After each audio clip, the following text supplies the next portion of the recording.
Senhoras e senhores, sejam muito bem-vindos ao BWA Cast número 145. E hoje vamos falar de um tema que está super animado, que é a reforma tributária, a tributação dos dividendos.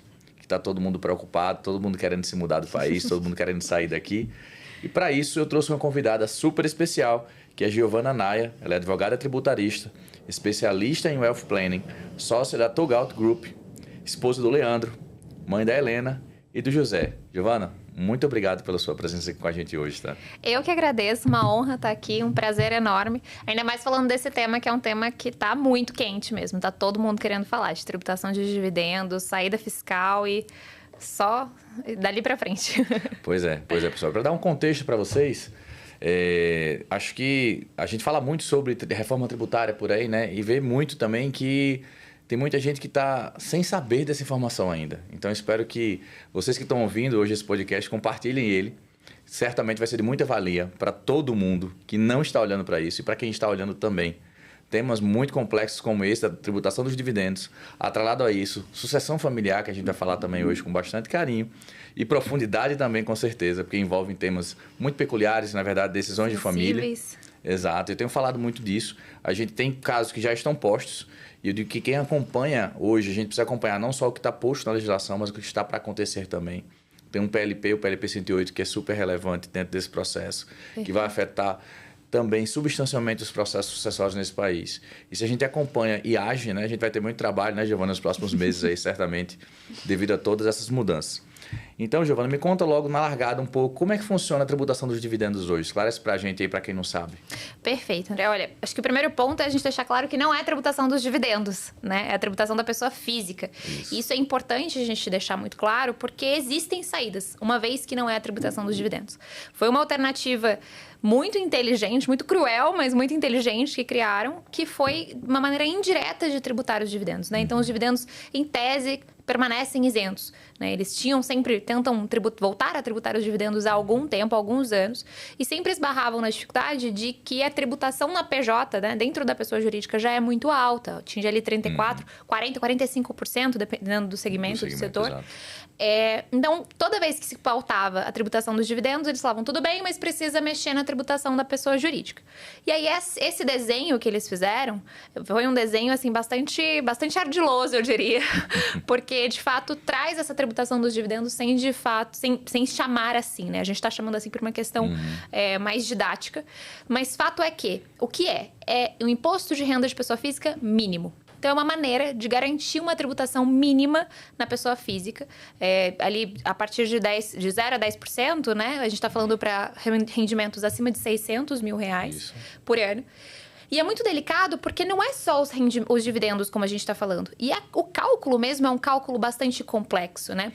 Então, até, não sei se... Acho que falar de uma maneira um pouco simplória aqui, mas...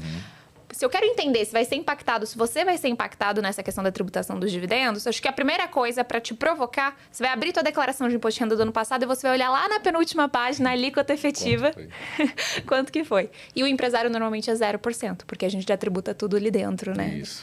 Tudo dentro da PJ. Então, essa tributação dos dividendos, ela vem como uma tributação da pessoa física, atingindo e pegando muita gente desprevenida. Na minha opinião, já estava dado, né? Quando a gente viu esse projeto de lei que foi construído ali junto com a isenção até 5 mil reais. Uma isenção que é muito justa, uma isenção de imposto de renda para faixas até 5 mil. Mas eles não poderiam tentar compensar da maneira como fizeram, né? Então, é bastante dolorido. E não alteraram a tributação da pessoa jurídica, né? Exatamente. Não houve uma compensação para o empresário, ainda que de uma certa forma indireta, né? Exato. Continua altíssimo. Na verdade, ficou agora ainda mais caro, né? Então, é bastante dolorido. Como que funciona, né, para o cálculo ali? A primeira coisa que a gente vai precisar fazer é identificar do nosso cliente se ele é o que eu estou chamando de contribuinte de alta renda ou não, né? Então, a primeira coisa que você vai fazer é você vai somar toda a sua renda global. Ali, a gente tem algumas exceções que a gente pode tirar. Pouquíssimas, né? E algumas coisas absurdas, porque entra, por exemplo, a questão de doação de disponível, né? Exato. Então, se de repente um avô doa para o neto, um tio doa uma casa para o sobrinho, pode ser que seu sobrinho seja enquadrado ali. Então, eu vou somar toda essa renda global, esses rendimentos, né? Vou somar a aplicação no mercado financeiro em renda fixa, por exemplo, com tributação exclusiva e definitiva. Sim. O que eu não somo quando eu falo de mercado financeiro? Não LCI, somos... LCA. Os isentos. Aí vai Exato. ser LCI, LCA, CRI, CRA, fundo de infra, fundo FII, FIAGRO.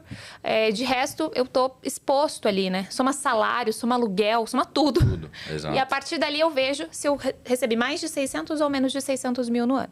Se for mais de 600, eu ganhei um carimbo novo, que é fornecimento aí do nosso atual governo, que é o carimbo de contribuinte de alta renda.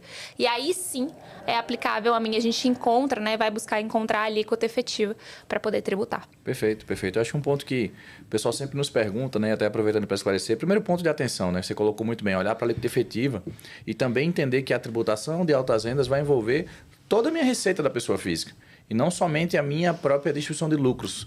Então, talvez, por mais que eu não tenha mais de 600 mil reais em receita de distribuição de lucros na minha pessoa física, somando-se a outras rendas que eu tenha, trocando em miúdos, vamos dizer assim, eu vou acabar recolhendo imposto da mesma metodologia, diferentemente do que acontecia anteriormente, que eu tinha um rendimento isento de maneira objetiva. E eu acredito que esse conceito de renda mínima com rendimento isento que deixou de ser isento deve dar alguma discussão judicial, certamente, né?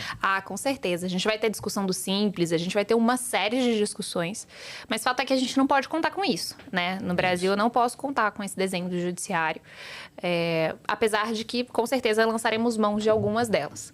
E é muito preocupante, sabe, um grupo de clientes que está sendo muito impactado, e eu acho que vocês estão tendo a mesma visão, os médicos, por exemplo. Sim. Então, sim. Os médicos, por quê? Porque tem a própria clínica, aí tem uma prestação de serviço no hospital, aí é seletista numa outra prestação de serviço, num outro lugar.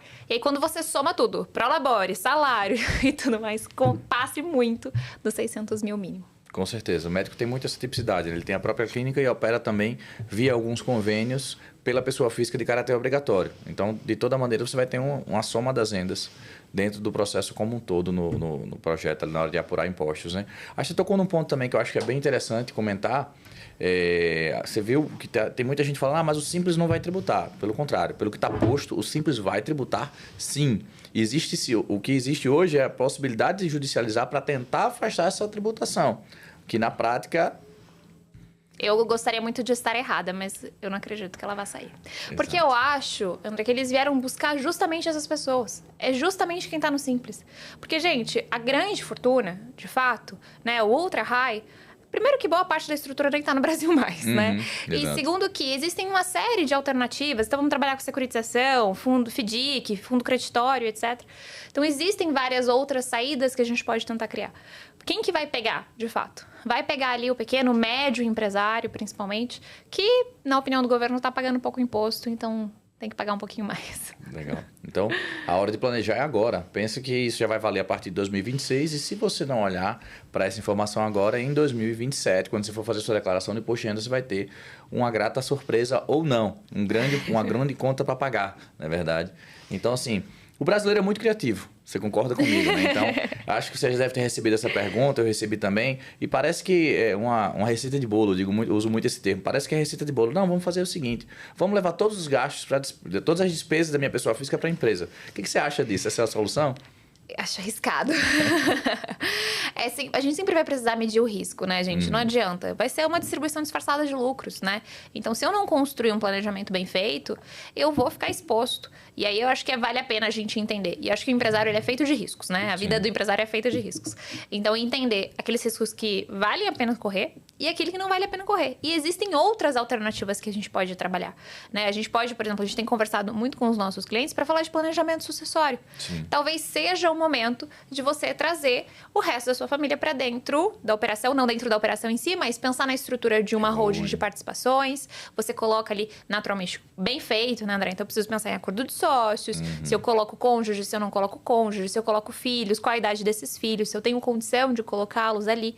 Então, por quê? Né? Por que isso? Né? Porque cada vez que eu coloco essa regra, né, gente, até para deixar, acho que isso, para deixar bem claro, de tributação é de 600 mil, quando eu falo em base anual, 600 mil por CPF. Né? Então, a partir do momento que, por exemplo, eu sou casada com o Leandro ele se torna sócio de uma holding de participações, que seria uma holding familiar, vamos chamar assim, da minha empresa, da Togaut, por exemplo, eu tenho 50 mil meu e 50 mil dele, que a gente consegue tirar. Perfeito. E para além disso, o meu marido, por exemplo, ele é servidor público. Então, ele já paga um valor alto de imposto, um percentual, uma alíquota efetiva alta de imposto.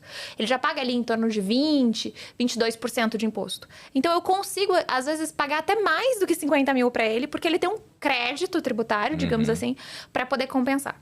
Então, como você muito bem falou, não existe receita de bolo, mas existem sim alternativas. A gente precisa de um bom suporte, né? Legal, eu quero aprofundar um pouco mais sobre isso, mas antes, eu acho que a gente tem um ponto sensível sobre esse conceito de vou levar tudo para minha pessoa jurídica, que alguns empresários ou contadores ou profissionais têm pensado que esse seria uma alternativa. Eu acho que quando a gente olha para o conceito de reforma tributária, da outra parte, não do tema de hoje, mas do IVA, quando você olha para o conceito de que as empresas passarão para fins de crédito ter a necessidade de receber a nota fiscal no modelo grande, vamos falar assim, no modelo 55, com toda a identificação e não mais nos cupons fiscais, e que você passa a deixar isso dentro de um banco de dados a nível de consumo muito mais exposto, fica um pouco mais delicado a gente entender que hoje a gente tem um processo fiscalizatório que vai fazer uso também da inteligência artificial.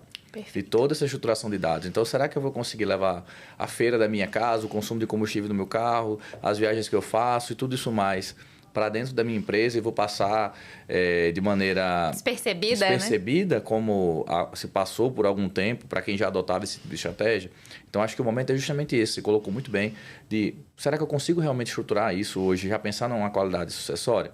Eu chamo a atenção para um outro ponto também, que até para quem tem holding tem que repensar.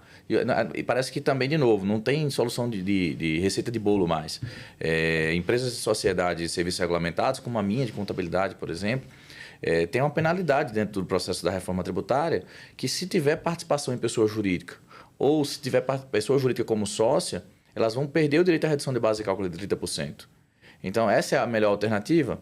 Não sei, a gente precisa verificar para cada caso, fazer muita conta para, de fato, conseguir construir um caminho. Então, se você está fazendo a sua holding hoje, você precisa também olhar para a reforma tributária que ainda está em implementação, que começa a valer agora em 26 em transição, até 32. Então, tem muita coisa que vai acontecer e que é necessário que a gente olhe para tudo isso, esqueça de que vai encontrar um modelo igual para todo mundo. Cada caso, cada contexto societário, família, vai ter uma decisão diferente para tomar. Eu queria que você detalhasse um pouco mais. É seguro eu colocar toda a minha família dentro da empresa para poder fazer uso dessa operação do CPF? Porque a gente tem que ter muito cuidado, senão a gente vai sair aqui com os nossos ouvintes preocupados. Não, agora já peguei a solução. A Giovana falou que agora é só fazer a holding, coloca os meus filhos todos lá e tá resolvido. Não é isso, né, Giovana? Não, pelo amor de Deus, gente. Não foi isso. Perfeito. Não, de maneira alguma. E até um outro ponto, até antes de falar sobre a questão da holding, né? Empresas, principalmente acho que as empresas no lucro real, até algumas do presumido, mas com a alíquota efetiva alta, quando a gente tem esses 10% que são pagos na pessoa física, eu tenho um fator redutor, que é o valor de alíquota efetiva pago na PJ. Então, se eu somo o valor efetivo da PJ com os 10%, não pode ultrapassar os 34%, 40%, 45%. Quando eu tenho a holding no meio, é um ponto. Porque ela não tem essa alíquota efetiva ali. Exato. Então, porque o que acontece, gente? Como essa tributação é da pessoa física, se eu tiro da operação para holding, né, é PJ-PJ. Não é tributação dos dividendos. Então, segue isento. Mas é um ponto importante olhar, principalmente para as empresas do lucro real, a gente olhar, e também para as do presumido, que tem uma alíquota efetiva alta, para não correr o risco de perder ali um eventual fator redutor. Mas, voltando à sua pergunta, né, a questão de colocar filhos. Muito cuidado, pessoal. Muito cuidado por diversos motivos. Muito cuidado porque não adianta nada você colocar teu filho ali de 1 ano, percebendo dividendos, né? Recebendo ali, depois ele ainda tá, inclusive, ele é usufrutuário da tua renda, isso tá previsto no Código Civil. Aí ele tá como seu dependente na declaração de imposto de renda, a base de cálculo é a mesma. Vou somar tudo isso. Né? Para além disso, não colocar direto na operação. Então, poxa, às vezes a gente tem um cliente... A gente tem esse caso no escritório. O cliente está no ramo da construção civil. Um ramo extremamente complexo no sentido de responsabilidade. Com certeza. Trabalhista, fiscal, indenizatória. De repente, você está colocando o seu filho que está fazendo medicina para como sócio ali direto na operação, expondo o nome dele ao risco. Poxa, a gente também precisa pensar em blindagem, em proteção patrimonial. Então, por isso a estrutura da holding e com um suporte de planejamento sucessório. Por quê, gente? Porque eu posso, por exemplo, numa dessa, colocar ali e não ter como tirar o filho. E aí, Giovana, mas eu confio no meu filho. E na sua nora. E no seu genro. Porque eles por enquanto, com o Código Civil que a gente tem, eles são herdeiros do seu filho se acontece, batendo na madeira acontece alguma coisa. Então, eu sempre provoquei esse tipo de coisa até dentro da minha própria casa. Eu posso falar, tá falando da minha casa? Não, Giovana, tô falando tô falando da minha, tô falando da sua. O meu marido, por exemplo, ele trabalha no ramo de engenharia civil, ele é servidor público e ele tem um trabalho com loteamento. E o meu pai e o meu irmão, eles trabalham com a fazenda. A gente tem terra e cria gado. Se acontece alguma coisa comigo, aquilo que é meu, o meu marido é meu herdeiro, a minha filha é minha herdeira. E quem vai gerir o patrimônio da minha filha é o meu marido. Ele não sabe criar gado. E aí, de repente, a gente tem ele pegando a terra, que é a subsistência do meu pai, do meu irmão, da minha família, e loteando. E ele não tá fazendo nada de errado, porque o patrimônio é dele, né? Exato. Ele é herdeiro. Então, pensar numa estrutura com acordo de sócios, em que, por exemplo, a gente pode impedir a entrada de cônjuges, de companheiros, mantendo o patrimônio ali no tronco familiar. Consigo colocar, impedir a entrada até mesmo de outros herdeiros diretos, né, filhos, se não for interessante colocá-lo ali na administração da empresa, como executivo na empresa, porque não é porque é herdeiro que precisa ser sucessor. Exato. Então, acho que a gente tem cuidados fiscais e contábeis, que a gente precisa tomar cuidado aqui, para não achar que vai ter uma saída, mas, na verdade, parar no mesmo lugar. E também um cuidado de sucessão, porque é muito delicado. Quando a gente fala de planejamento sucessório, a gente precisa pensar. É um tema sensível, né? Como você falou na introdução. Então, é um tema delicado, que a gente precisa pensar com carinho e construir isso junto com a família. Com certeza.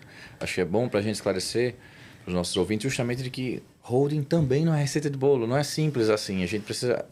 a solução ela deve ser aplicada, a gente precisa instigar vocês para que vocês, de fato, entendam que a solução existe, que ela pode ser super válida, mas ela tem que ser muito bem pensada. Eu vou ter exposição ao risco, eu vou ter a oportunidade de trazer eficiência do outro lado. Então, eu tenho que saber equilibrar isso aqui.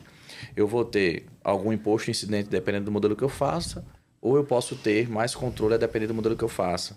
Então, a gente vai ter que sempre colocar isso dentro de uma matriz de decisão para entender qual o melhor caminho que eu vou seguir de acordo com o meu contexto. E se eu tenho diversos outros sócios que não fazem parte também do meu núcleo familiar? Às vezes, o próprio núcleo familiar já é complicado, já tem seus desafios. Então, você precisa pensar em todo esse arcabouço. E ainda tem a perspectiva financeira também dentro dessa estruturação como um todo.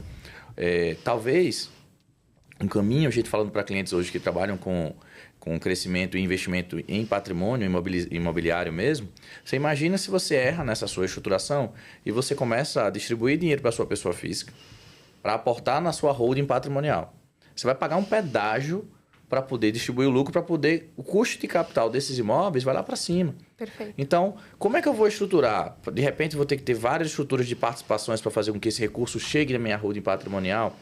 Só que essa empresa de participação, como é que ela não vai contaminar a minha operação patrimonial, que eu estou buscando justamente a proteção? Então, como é que eu vou também destinar esses recursos de uma parte que vem para mim, de uma parte que vai para patrimonial? Como é que eu vou fazer tudo isso dentro da minha estruturação societária? Eu tenho que ter todo um plano financeiro para dizer para onde é que eu quero que o meu recurso vá e para o quê? Que aí eu acho que a gente entra numa esfera muito mais delicada, porque o brasileiro, em geral, ele faz muito pouco planejamento financeiro. E daí isso prescinde também de muito mais pensamento de longo prazo. Perfeito. Porque você imagina se eu vou... Hoje me pergunta, mas vale a pena eu constituir uma holding ainda agora com essa tributação, já que eu invisto no mercado imobiliário? Depende. Qual é o seu plano? Perfeito. Porque você tem uma tributação que vai incidir que ela é diferente, ela pode ser melhor, ela pode ser pior. Por exemplo, até para comprar e vender imóveis na pessoa física ou na pessoa jurídica, você vai ter uma alíquota quase que idêntica, mas depende da sua operação, do quanto você vai fazer disso, porque os investimentos que você faz, você vai passar a ter crédito, coisa que você, via de regra, não tem, os financiamentos, os juros, tudo aquilo, consórcio, vai passar a dar crédito e hoje não dá. Então, precisa muito mais no momento de hoje de ter um planejamento financeiro, olhando para o longo prazo, atrelar isso numa estratégia de sucessão familiar também, e replanejar tudo. Ficou simples, né? O propósito inicial da reforma tributária era simplificar. Eu ainda não consegui chegar nesse lugar do simplificado. Mas você sabe que esse ponto que você tocou é tão importante e é algo que eu venho vendo e reparando cada vez mais. Eu sempre bati nessa tecla, sempre foi um discurso, mas agora ele está mandatório. Antes era um diferencial, agora é um mínimo. Que é o trabalho holístico e de interseção entre contabilidade, jurídico e financeiro. Sim. Não tem como, gente. Não tem como só ter um ou só ter outro.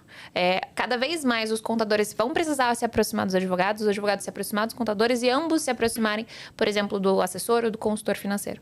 Porque senão a conta não fecha. Não adianta ter só um braço, né? E eu acho que um outro ponto também importante, aproveitar para dar um recado, aí eu sou isenta nisso, o empresário vai precisar olhar para a contabilidade de uma maneira diferente. Porque não adianta, não dá mais pra ter aquele, eu vou pagar... Porque é triste, assim, né? Às vezes a gente vê o empresário, ele quer pagar o mais barato possível ali na contabilidade, acha que é só preencher ali meia dúzia de formulários e protocolar. E cada vez menos, assim, já havia muita inteligência antes e agora... E antes essa inteligência, ela era por vezes um diferencial, agora ela é mandatória. Ela vai ser a sua vantagem competitiva. Porque se você... posso falar do escritório de advocacia, se ele está no simples ou ele está no lucro presumido a partir da reforma tributária, a nota fica mais cara ou mais barata. A mesma nota, 20 mil reais de se o escritório de advocacia emite uma nota de 20 mil e o outro de 20 mil para o cliente, eu tenho crédito ou não tenho, né? Ou potencialmente, assim, se ele não escolher por isso. Então...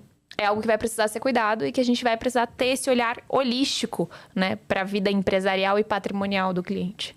Com certeza. E cuidado que holding não é barato para fazer, né? Nem todo mundo sabe fazer holding por aí. Então, acho que nesse conceito que você colocou para contabilidade, para financeiro, para a parte jurídica também, acho que no final a gente precisa se cercar. A gente agora, estou falando agora na qualidade de empresário, de entender um pouco mais sobre esses temas também, sim, na hora de fazer a contratação desse serviço. Porque parece que a gente às vezes está comprando uma coisa, mas pode estar levando outra. Então, é muito delicado, é muito importante a gente... Não dá para achar, no mundo de hoje, dado esse contexto todo, que é um tema que cabe só ao nosso jurídico, que cabe só ao nosso contábil ou ao nosso financeiro. A gente precisa entender as consequências das decisões, porque no final das contas, os 3 profissionais eles vão estar orientando um possível melhor caminho, mas a gente tem que entender aonde é que aquele caminho vai levar. Isso acho que é relevante. Tem uma frase que eu acho que é da Ayn Rand, que eu gosto muito, que é: você pode ignorar a realidade, mas não pode ignorar as consequências de ignorar a realidade. Perfeito. Isso está cada vez mais presente na vida do empresário. Muito bom, muito bom. Nós vamos seguindo aqui, porque agora vamos chegar naquela hora da curiosidade. Né? Você já deve ter recebido ligações, já deve ter recebido vários PDFs no WhatsApp com ofertas de saída definitiva do país. Vamos mudar para o Uruguai, para o Paraguai, vamos agora para Dubai. Vamos para onde, Giovana? Me conta um pouco, para onde é que a gente vai aí com essa história toda? É que de fato, né, André? Às vezes o cliente fala assim: Giovana, qual que é a melhor saída? A melhor saída está sendo GRU, no caso. Está sendo Guarulhos, no aeroporto. Mas brincadeiras à parte, essa demanda está muito crescente. Mas é uma demanda muito no viés da curiosidade. Isso que a gente repara muito. E é uma jogada de marketing, gente, muito inteligente. O que várias empresas fizeram, e eu não tô condenando não, porque eu tô doida pra fazer. Já falei com o meu marketing que eu tô doida pra gente fazer isso. Que é patrocinar alguns e-books e tudo mais, falando saída fiscal para o Paraguai, saída fiscal para o Uruguai. Porque isso chama atenção. E aí a gente consegue, quando o cliente está na mesa, a gente direcionar de uma maneira mais eficiente para aquele cliente. Mas a saída fiscal, ela é uma alternativa. Ela faz muito sentido quando a gente pensa em planejamento tributário. Seja da empresa, né? A estrutura da empresa fora, ou a estrutura da pessoa fora. Falando especificamente de pessoa física, né? Sair do Brasil, a gente tem vários clientes que a gente já fez esse tipo de estrutura. Mas precisa ser algo de fato, André. Acho que esse é o grande ponto. Né? Então, poxa, o cliente, ele quer sair do Brasil, mas ele quer continuar morando aqui, com a casa de praia, com o número de telefone mais 55, com toda a vida dele acontecendo aqui, a empresa aqui. Poxa, às vezes, agora ainda com a reforma, com a tributação dos dividendos, vai ser até pior. Não é que vai ser melhor, vai ser até pior. Né? Eu vou até o Uruguai, como ali uma boa carne, um bom doce de leite, tomo um bom vinho e tiro ali uma autorização de residência. Tudo bem, assim, a gente faz isso dentro do escritório, acho que tem clientes que querem ter isso mesmo. Eu não sei se você conhece a teoria das bandeiras, que eu sou fã, e é a teoria de que ela é baseada num pilar que é go where you are treated best. Então, vá para onde te tratam melhor e tenha o melhor de cada país. Vá fincando bandeiras pelo mundo e tendo o melhor de cada país. Eu acho isso ótimo. Então, Giovana, eu quero uma autorização de residência porque eu tenho medo do cenário político brasileiro e eu quero poder estalar os dedos e sair, então eu quero ter uma autorização de residência. Isso vale para a ideia de tirar uma cidadania, né? Mas valide os aspectos fiscais disso para você não achar que você está comprando alguma coisa boa e, na verdade, você pode estar se prejudicando ou buscando uma autuação, uma execução fiscal no final das contas, né? Exato. Até a primeira coisa que o pessoal precisa entender é: eu não vou estar residindo fiscalmente em 2 países. A gente sabe que tem algumas exceções em termos de tratados, mas a regra geral não é essa. Então, ou eu sou residente brasileiro, ou eu vou ser residente no estrangeiro, em regra geral, não é isso? Ou então eu até mantenho 2 residências, mas eu sou cliente de 2 fiscos. É o pior dos mundos. É um problema maior, que é o pior dos mundos. Você tem fisco que trata isso com a compensação. Se não me engano, na Espanha, Brasil tem isso, você paga de acordo com o período que você estava em cada país. E tem fisco que não vai tratar dessa maneira. Você vai tributar lá e vai tributar aqui. Então, olha que maravilha. Você foi escolher o país errado e continuou morando no Brasil e está com residência fiscal lá e residência fiscal aqui. E aí você vai pagar imposto aqui e vai pagar imposto lá. Talvez tenha compensação, talvez nem tenha compensação a depender do país que você escolheu. E a depender do rendimento, né? Porque tem rendimento, os acordos para evitar dupla tributação, tem rendimento que ele compensa, tem rendimento que é completamente isento, tem rendimento que ele não compensa. Então, é algo bastante delicado. E essa saída, de fato, é algo que, assim, gente, é de fato haver um movimento para fora, sabe? Acho que esse é o grande ponto. E entender se isso faz sentido para você. Então, poxa, Giovana, eu invisto no Brasil, eu invisto no mercado financeiro brasileiro, no mercado imobiliário brasileiro. Eu tenho empresa aqui no Brasil, no Simples Nacional, e quero dar saída fiscal. Isso é o pior dos mundos. Você perde a opção do Simples Nacional. Isso. Você vai ter restrição no mercado financeiro, porque você tem que investir por meio de contas específicas. O portfólio é bem mais reduzido, né? Muito mais. Ou então é muito caro. Você pode até ter uma com portfólio mais abrangente, mas ela é bem cara, de manutenção. Você perde as isenções no mercado imobiliário. Então, isso que a gente está acostumado, às vezes, de vende uma casa, 180 dias eu compro outra e tudo mais. Então, não funciona, a conta não fecha. Para quem que faz sentido essas estruturas? Para pessoas que, de fato, levam a sua vida ou levam o seu negócio, ou pelo menos parte do teu negócio, teu patrimônio para fora do Brasil. Então, poxa, a gente tem muito cliente que é influenciador digital e tem infoprodutor e tudo mais. E, de fato, a gente leva a estrutura dele para fora do Brasil. A operação dele acontece fora do Brasil e ele sai do Brasil. Então, faz sentido. Poxa, a gente tem um outro cliente que ele tem uma empresa de games, que está na Europa, e a gente vai fazer uma operação de venda dessa empresa para uma empresa aberta listada na Bolsa Americana.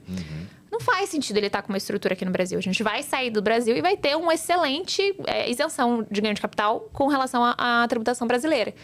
Mas ele tem que sair do Brasil. A gente tem que construir isso. Não tem como simplesmente fazer uma declaração. Porque qual que é o problema? Giovana, mas e se eu fizer? Qual que é o problema? Como você muito bem falou, o Brasil, ele funciona, a Receita Federal Brasileira funciona com base de cruzamento de informação. Quando eles cruzam essas informações e eles percebem que a tua conta bancária está aqui, que o teu número de telefone está aqui, tua conta de luz está aqui, tua vida está aqui, você não sai do país, eles vão olhar e falar assim, não, tudo bem, legal, você quis ser não residente, mas eu não vou reconhecer. Você vai ser considerado residente fiscal no Brasil durante esse período. E aí, todos os rendimentos que você oferiu nesse período lá fora, você vai sujeitar a tributação aqui. E aí, você saiu para tentar fugir de um ganho de capital e vai tributar aqui. Então, é um movimento que está acontecendo de cada vez mais informação na mão da Receita Federal. E a gente tem que trabalhar de maneira efetiva e eficiente. Não dá pra ficar fingindo que fez alguma coisa. Até mesmo porque agora a gente tem rede social, né, gente? Então não adianta muita coisa. Construir tudo isso e tá lá postando foto ainda. Em Porto de Galinhas passou... Exato. De novo, cuidado, planejamento. Entender o caso para saber se aplica ou não. Acho que tem soluções. Acho que o fato oportuno deste momento é justamente que as assessorias começaram a trazer mais informações para trazerem mais possibilidades para os brasileiros poderem ter acesso a isso. Então, se eu quero ter uma residência fora do país, como é que eu consigo ter? Onde é que eu posso ter uma residência legal? Talvez num país bacana que eu gostaria de ir e não sabia. Então, você passa a ter mais essa informação para isso. Mas não só por isso que é válido para todo mundo. Então, cada caso tem que ser muito bem estudado. E até, desculpa te interromper, mas em muitos casos vai ser bacana, vai ser legal. E por que a gente tem falado tanto hoje, por exemplo, sobre Uruguai e Paraguai, por exemplo? Isso não é novo, gente. A primeira vez que a gente fez um movimento... A Lupo foi agora, né? Anunciou que estava indo, foi pro Paraguai. E eu tenho... ela foi, né? Exato, ela foi, né? Mas a gente tem um cliente que há 5, 6 anos, a gente levou ele para o Paraguai. É uma indústria também, a gente levou. A gente fez todo o planejamento tributário para a indústria estar no Paraguai. Então, não é algo novo. É algo que agora as pessoas estão se preocupando mais, como você muito falou, o empresário está olhando mais para isso, porque se ele não olhar para isso, ele quebra, né? E por que o Paraguai? O Paraguai, ele é muito... Acho que ele tem bons pontos, vários bons pontos. O primeiro dele, para pessoa física, o Paraguai ele tem o princípio da tributação em base territorial. Ou seja, o que acontece fora do Paraguai não tributa no Paraguai. Perfeito. O Brasil, ele tem o princípio da tributação universal. Então, não importa onde aconteça, você está sujeito à tributação no Brasil. Ah, Giovana, eu vendi uma casa na Suíça. Você vai sujeitar esse ganho de capital aqui. Ah, eu tenho um aluguel em algum lugar. Você vai sujeitar isso à tributação. A gente tem alguns acordos, mas você sujeita. Então, a gente tem essa questão, além disso, né, questão tributária mesmo. No Paraguai, a gente olha para, por exemplo, tributação corporativa, né, da empresa. 10% versus o 34% aqui do Brasil, né? A tributação da renda, 10% e o 27,5% aqui no Brasil.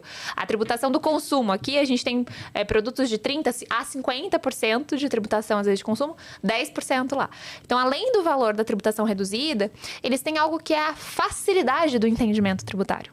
A gente está aqui num dos países com a maior complexidade tributária do mundo. Um dos sistemas mais complexos do mundo. Então, isso também custa. E o empresário precisa começar a olhar para isso também. Sim, que não é só a alíquota de tributação, mas também o quanto eu preciso gastar, né? E me organizar. Fazer e cuidar disso tudo, né? Exato. Então, ele traz isso. O Uruguai, por exemplo, traz na pessoa física a mesma questão de tributar em base territorial. Ainda tem uma faixa de isenção, um período de isenção exato de não tributação de isenção. Mas não são só esses países. Portugal tem isso também, por exemplo, no regime de residente não habitual. O Canadá também, tributação em base territorial. Então, assim, existem vários países que a gente consegue trabalhar esse tipo de alternativa.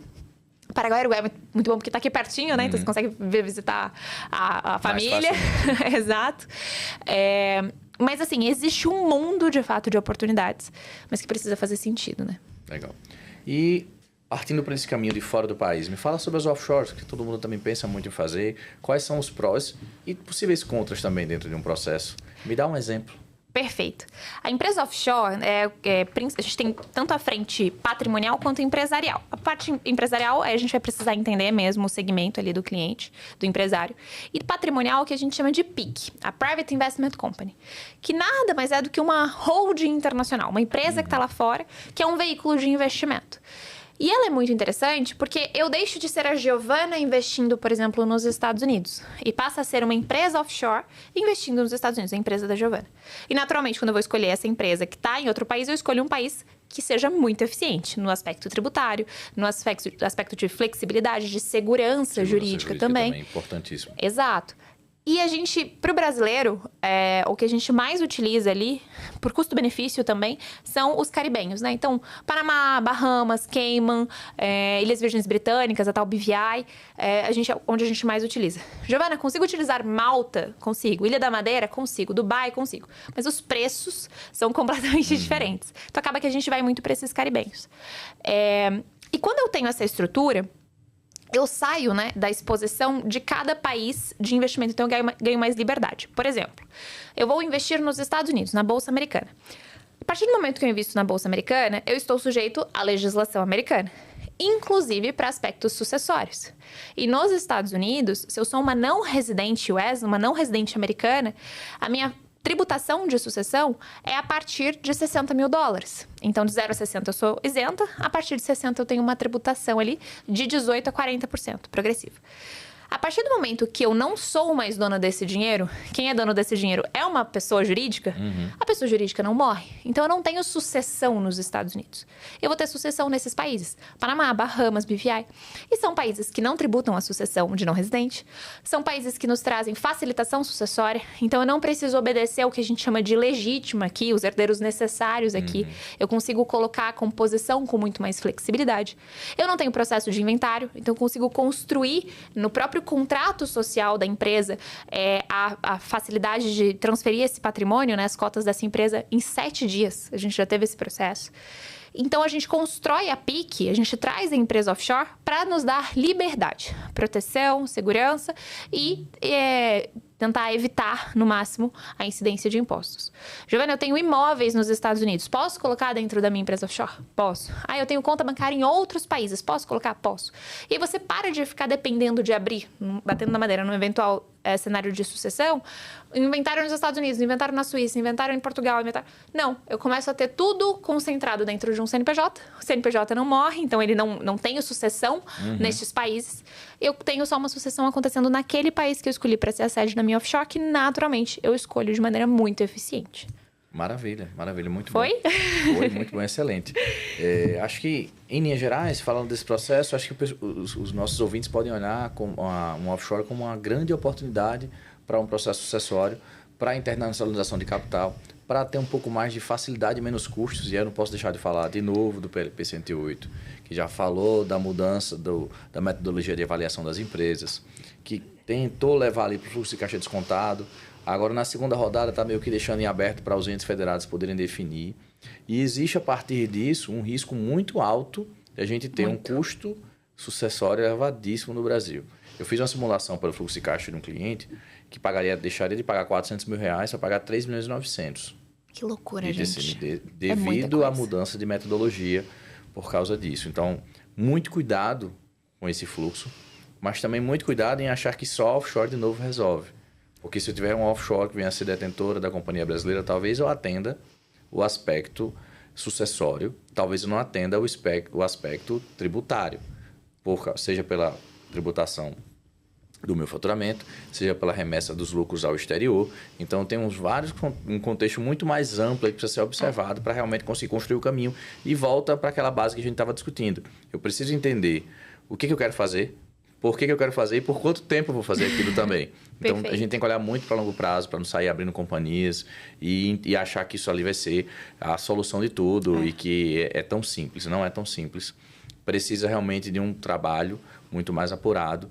E existem também outras vantagens. Eu queria que a gente falasse também, na perspectiva de capitais, as vantagens que você tem de tomada de crédito de fora para cá. A alavancagem, o que a gente tem de oportunidade. Eu sei porque eu estou exatamente neste momento preparando uma operação como essa para mim. Que então, legal. Eu queria que você falasse um pouco sobre isso. Perfeito, porque uma possibilidade que eu tenho lá fora é de, quando eu tenho uma empresa, quando eu tenho patrimônio lá fora, é de tomar crédito, pegar empréstimo mesmo do banco lá fora. E a taxa de juros lá, gente, é muito mais... Parecidíssima com o Brasil. Parecidíssima com o Brasil. Uma loucura, né? Exato. Então, eu consigo pegar o que a gente chama de empréstimo colateral, você dá o teu patrimônio que está lá em garantia, você consegue fazer isso com um banco. Alguns bancos, inclusive, consideram até o teu patrimônio no Brasil para isso. Então... Não vou falar o nome do banco para não fazer propaganda, mas alguns bancos que têm atuação aqui lá fora, você consegue fazer isso. E você toma esse crédito lá fora, com a taxa de juros lá fora, e você faz o que você quiser. Se você quiser, inclusive, investir na sua empresa aqui no Brasil, você pode. Cuidado, porque a gente tem variação cambial, então eu preciso pensar eventualmente num hedge, numa trava, alguma coisa nesse sentido. Mas é uma excelente alternativa e vários empresários fazem isso. E quando a gente trata a alavancagem, eu posso eventualmente não ter nem lucro contábil, que é uma eficiência também no aspecto tributário. Então, existe um mundo que a gente consegue explorar. Uma das coisas que você comentou, você falou assim, Giovana, o que eu tenho de desvantagem na empresa offshore? Vou ser bem honesta, custo. E nem é tão caro mais, tá? Porque já foi muito caro. Quando eu comecei, você começava a falar de abrir uma empresa offshore com 10, 15 mil dólares, senão você não colocava. Hoje em dia, você abre uma empresa offshore com 900 dólares. 1.200, 1.500 dólares. Manutenção ali, 2 mil dólares, né? Então, é completamente... Manutenção anual, né? Então, é um cenário completamente diferente. Se a conta fecha, se a questão do custo, que não é um custo alto hoje, faz sentido, não tem desvantagem em empresa offshore. É algo que, assim, tem que estar no radar de todo empresário. E até, desculpa, só um comentário, mas saiu uma pesquisa da FGV esse ano, de 2025, que para a garantia do poder de compra, o brasileiro deve ter pelo menos 16% do teu patrimônio total dolarizado. Quantos empresários possuem 16% do patrimônio total dolarizado? Olha, é uma conta bem baixa, tá? Porque não é só o dinheiro... Já é difícil quando você olha assim, pega o seu dinheiro que tá no banco e vê se tá 16% lá fora. Muitas vezes não tá. Agora, é do patrimônio total pra gente manter o poder de compra. Então, assim, eu acredito muito no Brasil. Não à toa estou aqui, não estou empreendo aqui. Mas, na verdade, eu falo que eu não acredito no Brasil, eu acredito no povo brasileiro. Mas não dá pra gente ser leviano ou inocente, né, ingênuo, e não se preparar, não se proteger. Legal, obrigado. Eu queria esclarecer esse ponto, só pra gente deixar claro, acho que é um ponto alto pro pessoal a nível de empréstimo, o que eu tô visualizando e o que tem de oportunidade sobre essa situação de alavancagem, né? Você consegue levar um recurso para fora do país, você vai aplicar lá fora, não vai render também tanto quanto o Brasil, não tem almoço de graça. Né? Então, você vai ter, dependendo do modelo da sua carteira de negócio, falar do que eu estou fazendo, você vai render em torno de 7% ao ano. Com dólar? Sem contar a variação do dólar. Sem contar a variação do dólar. E você vai conseguir pegar um empréstimo, garantia de 80% a 100% do valor, dependendo do tipo de ativo que você também colocou emprestado. Você vai conseguir pegar um crédito de volta entre 1% e 3% ao ano. Você conseguiu 1? 1. Caramba, que legal. Faz tempo que eu não vejo alguém falar que conseguiu 1. Que legal. Pois é, então tem oportunidade sim. E aí você traz esse recurso de volta para o Brasil e faz o quê? Aplica ele de acordo com a sua carteira no Brasil, rendendo 15, 16, 17, 20. Aí não vou entrar no mérito das carteiras brasileiras, porque cada um tem a sua. Então, eu entendo que existe sim também uma outra grande oportunidade dentro desse processo. Então, a gente tem, hoje, nem tudo é tão negativo como a gente começou batendo, né? Reforma da renda, vamos pagar 10%, temos um novo sócio. Eu disse que a gente agora tem o dízimo e mais de 10% do governo. É verdade. Então, o governo agora, 20% da nossa renda agora está destinado já. Então, a gente tem 80%. Vamos pegar esses 80% e performar com eles. E esses 10 aí dá pra gente trabalhar bem. Dá pra gente pensar num planejamento tributário pra movimentar. E acho que uma coisa legal, o Julian, ele é sócio da Aldas, Sim. Ele é até mentor no G4 e tudo mais. E ele falou uma vez, e foi tão simples, mas tão incrível que ele falou. Ele falou assim, sabe qual é o problema, gente? É que o empresário tem que parar de ficar tentando achar jeito de pagar menos imposto. Ele tem que começar a procurar um modelo de negócio mais eficiente, tributariamente também. Sim. Você fala assim, Giovana, é quase a mesma coisa. Na verdade, não, porque você muda a tua mentalidade, Sim. O teu modo de olhar o teu business. Então, deixa eu entender modelo de negócio. Poxa, o pessoal que utiliza, por exemplo, a imunidade tributária do e-book. Para de pensar que você vai ter um e-bookzinho ali que ele vai trazer imunidade tributária. Vamos pensar num modelo de negócio que abrace essa eficiência tributária. Então, vamos pensar num modelo de negócio que traga internacionalização, por exemplo, para a gente poder ganhar em dólar, para a gente poder ter o faturamento lá fora. E construir isso. Então, é um modelo de negócio que precisa ser mais eficiente no aspecto tributário, né? E com a reforma tributária, eu não tenho dúvida nenhuma disso. A gente tem feito esse movimento de aproximação, de conscientização dos empresários, justamente de que quando a parte do IVA estiver totalmente implementada, imagina que hoje você reclama de concorrentes que não tem... sempre tem um empresário que vai falar, o que aquele cara faz se consegue ter esse preço que eu não consigo? Não tem essa pergunta. Então, você imagina que em 2033, ninguém vai ter mais incentivo fiscal. É isso. E qual vai ser o jogo? O jogo é da eficiência. Da eficiência tributária ou da eficiência do negócio? Eficiência do negócio. E como é que eu consigo trazer tudo isso nessa jornada dos próximos 7 anos? Eu tenho que olhar para ser eficiente no negócio, eu tenho que entender tudo que está acontecendo no mundo tributário, quais são as oportunidades que existem hoje, o que é que eu consigo fazer e atrelar o tributário ao negócio. Acho que o Juliano foi muito feliz em fazer esse comentário, porque não é sobre tributo, é sobre negócio.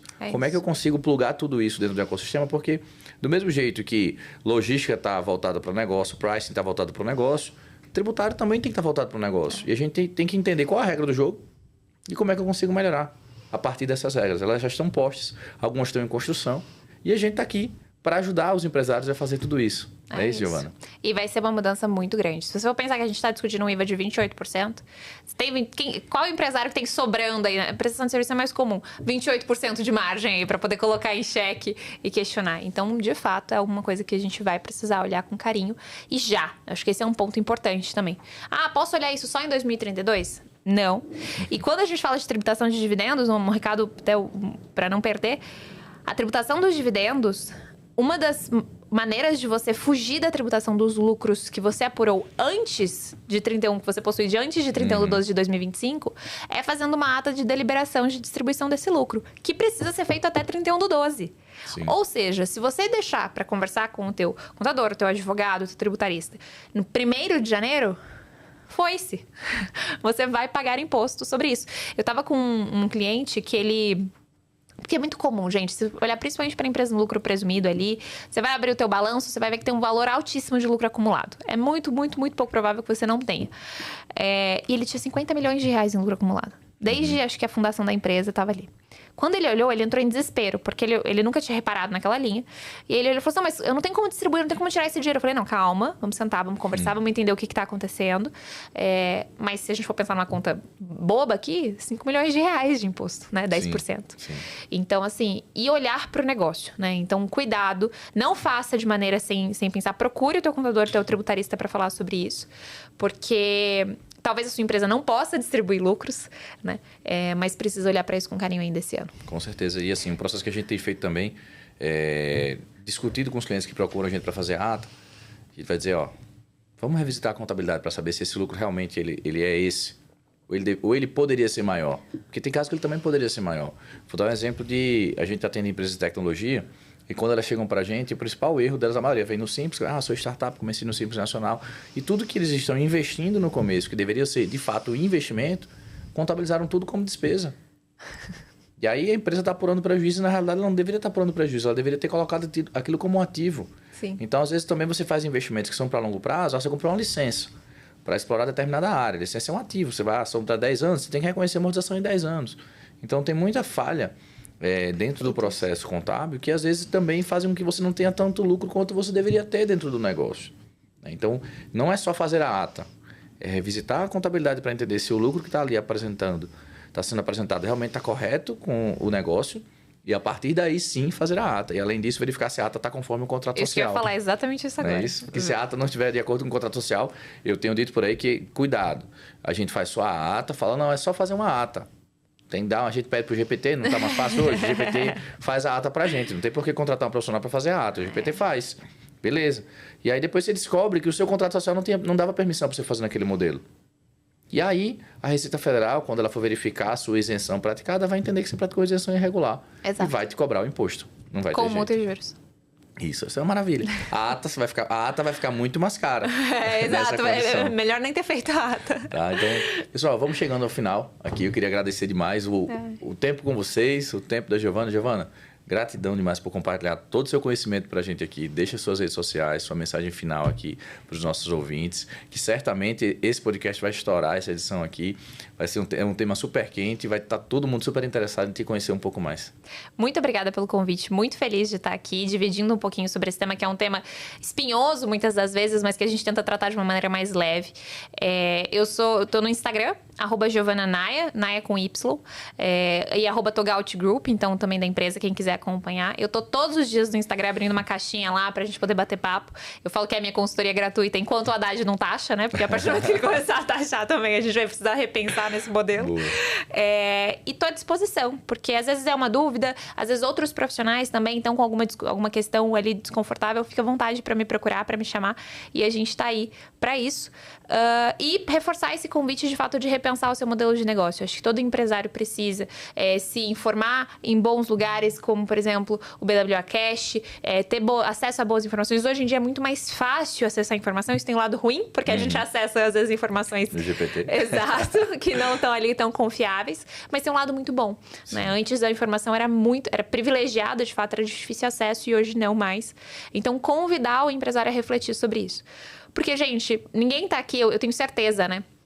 Que tudo que você tá construindo, tudo que você construiu, tudo que eu construo, não é só sorrindo, né? A gente tem momentos ali mais amargos, momento em que são lágrimas, são sangue, às vezes, que a gente tá lidando por alguém, por algo, pelo menos, né? Seja pela família, seja por algum propósito, seja por alguma instituição de caridade, que seja, mas é sempre por algo, por alguém. Ou que seja por si mesmo, por você mesmo, né? Então, não adianta só fazer isso de maneira ineficiente, trabalhar muito, mas não pensar de uma maneira otimizada, de uma maneira eficiente. E cada vez mais a gente precisa dessa tríade, né? Desses 3 pilares junto do teu lado. O teu contador, o teu financeiro, o teu jurídico, com uma cabeça de negócio, não só com uma cabeça, né, aquela cabeça da planilha ali que a gente às vezes está acostumado. Exato. Então conte comigo com o que for preciso e eu puder ajudar. E muito obrigada. Conte também em outras necessidades aqui, outras vindas no podcast. Vai ser um prazer enorme falar aqui sobre o tema, para trazer ele de uma maneira mais leve. Com muito certeza, obrigada. Não vai faltar assunto para a gente falar nos próximos anos. Certamente tem muita novidade por aí. Mais uma vez, obrigado. E obrigado a vocês aí. Espero que tenham gostado desse podcast. Compartilhem ele. Até breve. Fiquem com Deus. Um abraço.